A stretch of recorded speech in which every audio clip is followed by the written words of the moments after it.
कुछ एकाध मौके ऐसे होते हैं जब लोग अपनी जीवन भर की कमाई खर्च कर, पैसे इकट्ठा कर कोई बड़ा इवेंट ऑर्गेनाइज कराते हैं या फिर कोई ऐसी चीज़ खरीदते हैं जिसे वे हमेशा से खरीदना चाह रहे थे। इसी कड़ी में प्रॉपर्टी भी एक अहम रोल अदा करती है।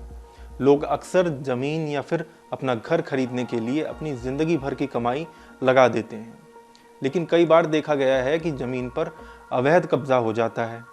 इसलिए आज मतलब की खबर ऐसे ही लोगों के लिए है। नमस्कार, मेरा नाम है कुशाग्र उपाध्याय। आपकी ज़मीन पर भी कब्जा हो गया है, परेशान हैं और नहीं समझ आ रहा कि क्या करें।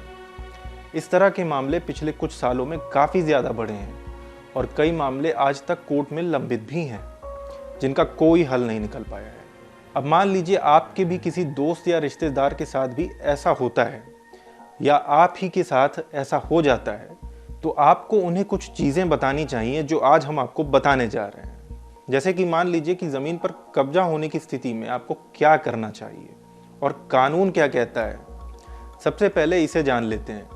किसी भी संपत्ति के मालिक के पास ये अधिकार है कि वो अपनी संपत्ति पर किए गए कब्जे के खिलाफ अपील कर सकता है। इसके लिए कानून में अलग से व्यवस्था की गई है, जिसमें आप अपनी ज़मीन को कब्जे से छुड़वाने के लिए और अपनी दिन रात मेहनत की कमाई को बर्बाद होने से बचा सकते हैं। इसे ऐसे सीधे तौर पर समझिए कि अगर कोई भी आपकी ज़मीन पर कब्जा कर लेता है तो उसके खिलाफ सबसे पहले पुलिस थाने में जाकर शिकायत दर्ज कराइए।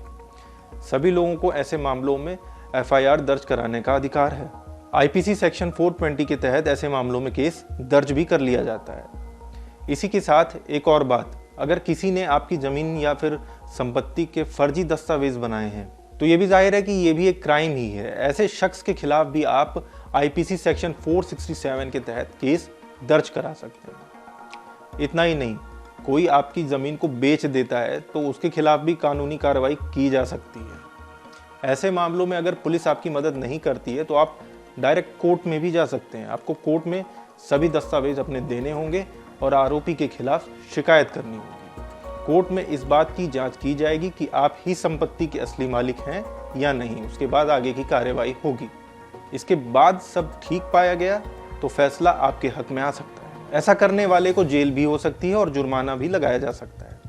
तो ये तो बात हो गई, अगर आपकी ज़मीन पर या आपकी प्रॉपर्टी पर कब्जा हो जाए तो करना क्या होगा। आप क्या एहतियात बरतेंगे इसे भी आप जान लीजिए। प्रॉपर्टी आपकी है तो कुछ जिम्मेदारी तो आपकी भी बनती है।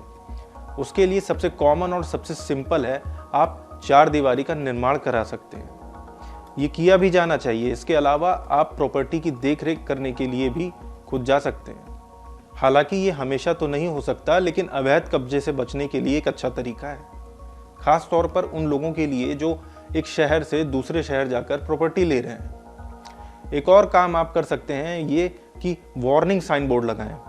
बाउंड्री बनवाने के अलावा आपको अपनी प्रॉपर्टी की सुरक्षा वार्निंग साइन बोर्ड से भी करवानी चाहिए।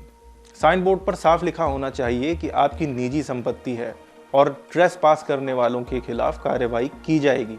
ये दो तरीके सबसे कॉमन हैं जो आपकी प्रॉपर्टी पर कब्जा होने से बचा सकते हैं, क्योंकि इस तरह कार्रवाई करने का आपके पास सीधा अधिकार आ जाता है।